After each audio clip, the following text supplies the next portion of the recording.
जय हिंद जय बिहार स्वीकार कीजिए मेरा नमस्कार। मेरा नाम है राजेश रॉय और आप देख रहे हैं आप अपने चैनल सत्यमेव जय। दोस्तों आज हम बात करने वाले हैं, आज मैं लेके आया हूं आपके लिए क्लास 9 की एनसीईआरटी का चैप्टर नंबर 1 जिसका नाम है हमारे आसपास के पदार्थ। इनसे मैं जो नोट्स बनाया हूं वो आपको पढ़ाने का प्रयास करूंगा, साथ ही साथ इस नोट्स के साथ आप याद करते चलिएगा। आपको पता है यहाँ से क्वेश्चन निश्चित हर टीआरई में पूछा गया है, चाहे टीआरई 1 की बात करेंगे, टीआरई 2 की बात करेंगे, टीआरई 3 की बात करेंगे, तो हर टीआरई में प्रश्न यहाँ से आए हैं और उम्मीद है कि टीआरई 4 में भी निश्चित तौर पे यहाँ से प्रश्न आएंगे। दोस्त आप अपनी मेहनत के लिए मैं आपसे माँ सरस्वती के लिए आपसे सब्सक्राइब मांग रहा हूँ। प्लीज़ माता सरस्वती के लिए आप एक सब्सक्राइब कर दीजिएगा और माता सरस्वती आपको आशीर्वाद ज़रूर देंगे, आप क्योंकि मैं आपके लिए ही मेहनत कर रहा हूँ। तो प्लीज़ माँ सरस्वती के लिए आप सब्सक्राइब कर दिए होंगे। चलिए आगे बढ़ते हैं इसी क्रम में। आप देख पाएंगे मेरे सामने जो है ये क्लास 9 जो अपने हाथ से मैं नोट्स बनाया हूँ, यहाँ आप पढ़ेंगे। कुल देखिए हमारे पृथ्वी जगत पे कुल 5 तत्व होते हैं। कौन सा होता है? तो आपका वायु हो जाता है, पृथ्वी, अग्नि, जल एवं आकाश। यानी आपसे पूछा जाए बताइए तत्व कितने होते हैं, तो आप बोलेंगे सर 5 होते हैं। कौन सब? तो वायु, पृथ्वी, अग्नि, जल एवं आकाश, ये पांचों के पांचों तत्व होते हैं। फिर आप नीचे जब पढ़ेंगे लिखा हुआ है दो विभिन्न पदार्थों के कणों का स्वतः मिलना विसरण कहलाता है। आपसे क्वेश्चन में पूछ देगा बताइए जब दो पदार्थ आपस में स्वयं मिल जाता है तो वह क्या कहलाएगा? ध्यान रखिएगा दोस्त, ये आपका जो कहलाएगा ये आपका विसरण कहलाएगा। जैसे मान लीजिए ये आपका क्या है, एक पदार्थ हुआ और यहाँ पे एक पदार्थ है मान लीजिए, जब ये दोनों आपस में स्वतः मिल जाएगा ये क्या कहलाता है? ये आपका विसरण कहलाता है। क्या कहलाता है दोस्त? विसरण कहलाता है। दोस्त मेरा थोड़ा तबीयत खराब है इसलिए आवाज़ मेरा भारी आ रहा होगा, तो क्षमा कीजिएगा इसके लिए। चलिए आगे बढ़ते हैं इसी क्रम में, आगे बढ़ते हुए इसी क्रम हम लोग आगे बढ़ते हैं। और अब यहाँ पर ये ठोस के बारे में दिया हुआ है। आपको पता है यहाँ से क्वेश्चन हर बार पूछा है ठोस से। बोल रहा है बाह्य बल लगाने पर ठोस टूटता है लेकिन आकार नहीं बदलता है। तो ध्यान रखिएगा ठोस का जो है आकार वो निश्चित होता है। ठोस भले टूट जाएगा लेकिन क्या होगा, अपना आकार कभी नहीं बदलेगा। इस बात को आप याद रखिएगा। चलिए वहीं बात करेंगे हम लोग द्रव का, तो इसका आकार नहीं आयतन निश्चित होता है। ध्यान रखिएगा आपने क्या पढ़ा अभी कि ठोस में जो है आकार उसका निश्चित होता है, लेकिन यहाँ पे द्रव में जो है इसका आकार निश्चित नहीं होता है, जबकि इसका आयतन निश्चित होता है। याद रखिएगा इस बात को भी आप। अगला बोल रहा है जिस तापमान पर ठोस पिघलकर द्रव बन जाता है वह इसका गलनांक कहलाता है। क्या कहलाता है दोस्त? तो गलनांक कहलाता है, यानी कि जिस तापमान पर ठोस पिघलना शुरू करता है और पिघलकर द्रव बन जाता है वह गलनांक कहलाता है। इस बात को आप याद रखिएगा। अगला बोल रहा है बर्फ का गलनांक 273.16 के होता है, यानी केल्विन होता है।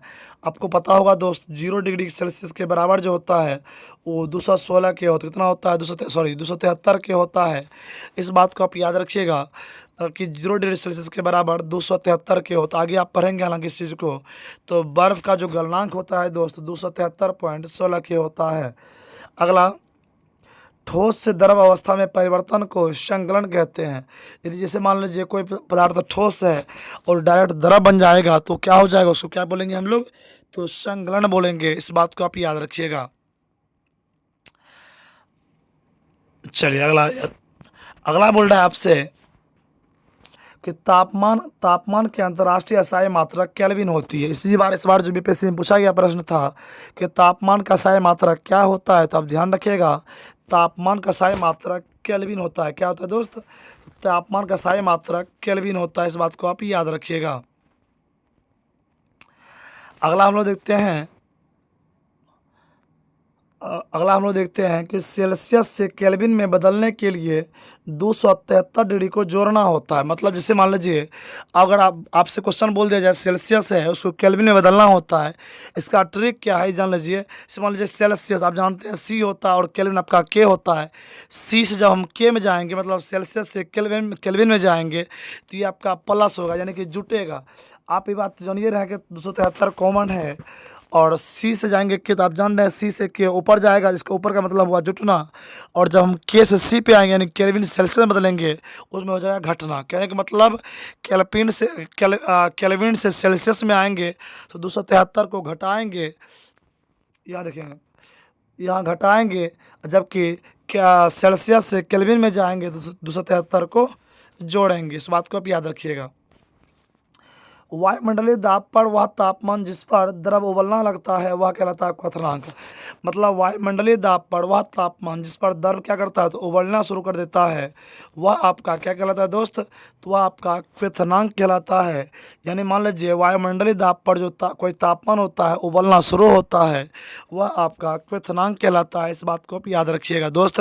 मैं आपके लिए ही मेहनत कर रहा हूँ, आप देख पा रहे होंगे हम नोट्स बना के आपके लिए लाए अपने हाथों से, और एक एक पॉइंट को मैंने इसमें ऐड किया है। तो प्लीज़ माँ सरस्वती के लिए एक बार लिखिए जय माँ सरस्वती, और सब्सक्राइब कर दीजिए माता सरस्वती के लिए। माँ सरस्वती आप पर दया बरसाएंगे, साथ ही साथ मैं आपके लिए मेहनत कर रहा हूँ। चलिए इसी क्रम में आगे बढ़ते हुए आप नीचे पढ़ेंगे, ठोस से सीधा गैस पुनः ठोस में बदलना ऊर्ध्वापातन कहलाता है। जैसे मान लीजिए ये आपका ठोस हुआ, ये आपका ठोस हुआ, इसे सीधा बन गया गैस, और फिर यहाँ गैस जो है इससे फिर बन गया ठोस, यानी कि ठोस से गैस, फिर गैस से ठोस, ये जो बनेगा ये आपका ऊर्ध्वापातन कहलाएगा। ये क्या कहलाएगा दोस्त, तो ऊर्ध्वापातन कहलाएगा। इस बात को भी याद याद रखिएगा।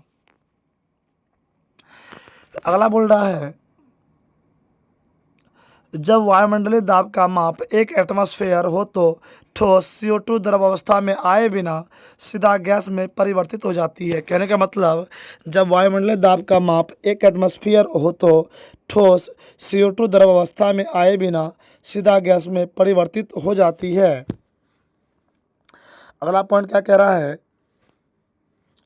अगला पॉइंट क्या कह रहा है, ध्यान देखिएगा कि ठोस कार्बन डाइऑक्साइड को शुष्क बर्फ कहते हैं। दोस्त क्या बताइए, यदि आपने PYQ मेरा किया होगा, मैंने सब PYQ करवा दिया है, यदि आपने किया होगा तो बताइए क्या ये क्वेश्चन पूछा गया था, ये BPSC में नहीं पूछा गया था।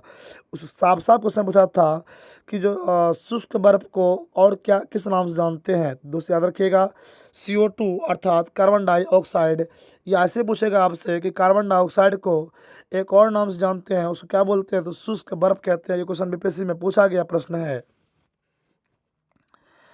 अगला पूछेगा आपसे, एक एटमॉस्फेयर गैसीय दाब का मात्रक होता है। मतलब एटमॉस्फेयर जो होता है वो गैसीय दाब का क्या होता है, मात्रक होता है। आपसे क्वेश्चन पूछेगा, बताइए गैसीय दाब का मात्रक क्या होता है, तो एटमॉस्फेयर होता है।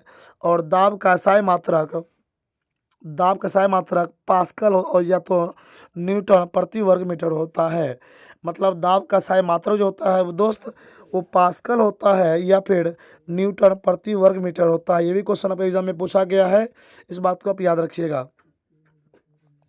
चलिए मैं कुछ बनाया हूँ आपके लिए, यहाँ आप देखेंगे इस चीज़ को, जब इसको आप पढ़ेंगे तो आपको यहाँ से समझ में आ जाएगी चीज़ें। मतलब आप देखेंगे यहाँ पे ठोस है और ठोस से द्रव बन गया तो क्या कहलाया आपका, ये संघनन कहलाया। मतलब यदि आप ठोस से द्रव बनेगा तो संघनन कहलाएगा। यहाँ फिर देखेंगे आप द्रव से गैस बन रहा है, द्रव से गैस बन रहा है, ये आपका वाष्पीकरण कहलाता है। क्या कहलाता है दोस्त, वाष्पीकरण। जबकि ठोस से गैस और गैस से ठोस बनेगा, ये आपका ऊर्ध्वापातन कहलाएगा। फिर आपको मान लीजिए गैस से ठोस द्रव बनेगा तो ये आपका जो है संघनन कहलाता है। उसी जगह बोल देगा आपसे द्रव से ठोस बनेगा, ये आपका जमना कहलाएगा। इस बात को आप याद रखिएगा। मैं इसको थोड़ा सा हटा देता हूँ, इस चीज़ को आप नोट कर लीजिए। ये आपके एग्जाम में निश्चित, आपके एग्जाम में यहाँ से एक क्वेश्चन तो 100% यहाँ से आएगा। इस बात को याद रखिएगा, 100% यहाँ से एक क्वेश्चन आपके एग्जाम में आने वाला है। तो दोस्त आप इस चीज़ को जरूर पढ़ लीजिएगा और अच्छे से पढ़ लीजिएगा, यहाँ से क्वेश्चन पूछता है। चलिए आगे बढ़ते हुए, यहाँ पे साफ साफ लिखा हुआ है कि जो वाष्पीकरण एक सतही प्रक्रिया है। देखिए छोटा छोटा पॉइंट है ये, यही सब एग्जाम में पूछ देगा, फिर आप बोलेंगे सर पता नहीं क्वेश्चन कहाँ से पूछ दिया। तो यही सब चीज़ है कि ऐसे बोल देगा वाष्पीकरण क्या है, कौन सी प्रक्रिया है। अब लो जो नहीं पढ़ा होगा अब मुँह बांधेगा। तो दोस्त आपने क्या क्या NCERT पढ़ा है तो आप साफ साफ जानते हैं वाष्पीकरण एक सतही प्रक्रिया होता है। चलिए आगे बढ़ते से इसी क्रम में आगे बढ़ते हुए फ्लोरोसेंट और नियॉन बल्ब में प्लाज्मा होती है। मतलब आप जानते हैं फ्लोरोसेंट और नियॉन बल्ब जो होता है उसमें क्या होता है दोस्त, तो प्लाज्मा होती है। सब क्वेश्चन देखिए कितना इजी सब क्वेश्चन है। अब पूछ देगा ना तो बच्चा एकदम इसी में गड़बड़ा जाएगा। कहने का मतलब आपको एनसीईआरटी पढ़नी है, और मैं तो कहूँगा आप नोट्स भी बनाइए। नोट इससे क्या होगा, आपको एक अच्छा खासा जो है लिखने में याद हो जाएगी और आपको अच्छा अनुभव हो जाएगा। तो फ्लोरोसेंट और नियॉन बल्ब में क्या होता है, प्लाज्मा होती है। यहाँ से इसको आप पढ़ेंगे कि नियॉन बल्ब के अंदर नियॉन गैस, मतलब नियॉन बल्ब के अंदर कौन सी गैस होती है, तो नियॉन गैस होती है। जबकि फ्लोरोसेंट के अंदर हीलियम या अन्य गैस होती है, हीलियम या अन्य गैस। तो देखिए हीलियम और अन्य गैस कब होती है, तो फ्लोरोसेंट के अंदर, और नियॉन बल्ब के अंदर तो नियॉन गैस ही होती है। अब ये लाइन कितना इंपॉर्टेंट पॉइंट देखिएगा ध्यान से, ये पॉइंट है। प्लाज्मा के कारण ही सूर्य एवं तारों में चमक होती है। आज आप क्या जाने कि सूर्य और तारा जो चमकता है इसके पीछे रीजन क्या है, तो दोस्त इसके पीछे रीजन है कि सूर्य एवं तारों में चमक जो होती है दोस्त, वो आपका प्लाज्मा होता है। क्या होता है, तो प्लाज्मा के कारण ही सूर्य एवं तारों में क्या होता है, चमक होती है। दूसरी बात नीचे आप पढ़ेंगे, यहाँ भी वही चीज़ लिखा हुआ है। यहाँ जब पढ़ेंगे कि उच्च तापमान के कारण ही तारों में प्लाज्मा होती है। और ये भी बात आती है कि सर ये जो है प्लाज्मा सूर्य और तारे में ही क्यों होती है, क्योंकि इसमें उच्च तापमान होती है, और इसी उच्च तापमान के कारण जो होता है दोस्त, ये आपका प्लाज्मा होता है। इस बात को आप याद रखिएगा। अगला आप यहाँ जब पढ़ेंगे तो आगे बढ़ने से पहले मैं आपसे एक बार फिर से हाथ जोड़ के प्रार्थना करना चाहूँगा कि माता सरस्वती के लिए आप एक सब्सक्राइब नया है तो कर दीजिएगा। इसमें आपका कुछ नहीं जाएगा दोस्त, माँ सरस्वती आप पर आशीर्वाद जरूर देंगे और आप सिलेक्शन निश्चित तौर पे होंगे। हमें पूरा पूर्ण विश्वास है कि माँ सरस्वती के लिए आप सब्सक्राइब जरूर कर दिए होंगे। चलिए यहाँ देखेंगे आप, तापमान का एसआई मात्रक क्या होता है, तो केल्विन होता है दोस्त। क्या होता है दोस्त, तो तापमान का एसआई मात्रक केल्विन होता है। जबकि लंबाई का एसआई मात्रक मीटर होता है। संहति का एसआई मात्रक किलोग्राम होता है। भार का एसआई मात्रक न्यूटन होता है। आयतन का एसआई मात्रक घन मीटर होता है। और घनत्व का एसआई मात्रक किलोग्राम प्रति घन मीटर होता है। जबकि दाब का एसआई मात्रक पास्कल होता है। मैं गारंटी के साथ कह रहा हूँ, यहाँ से एक क्वेश्चन आपके एग्जाम बीपीसी में निश्चित 100% पूछेगा। 110% यहाँ से एक क्वेश्चन आएगा जो आपके एग्जाम में निश्चित आएगा। तो ये आपका अध्याय नंबर 1 था दोस्तों। आशा करते हैं आपको अच्छे समझ में चीज़ें आई होंगी और आप अपने कॉपी में ज़रूर उतार लीजिएगा। बाकी और भी मैं नोट्स लेके आऊँगा। अगर आपको अच्छा लगा होगा वीडियो तो आप और लिखिएगा कि जय माँ सरस्वती सर, क्लास अच्छा लगा, मैं आगे वीडियो लेके आऊँगा। और प्लीज़ मैं फिर से कह रहा हूँ आपसे कि माँ सरस्वती के लिए अपने सिलेक्शन के लिए एक सब्सक्राइब ज़रूर कर दीजिएगा। माता आप पे आशीर्वाद जरूर बनाएंगे। मुझे दीजिए विदा, मिलता हूँ अगली वीडियो में, तब तक के मुझे दीजिए विदा। जय हिंद।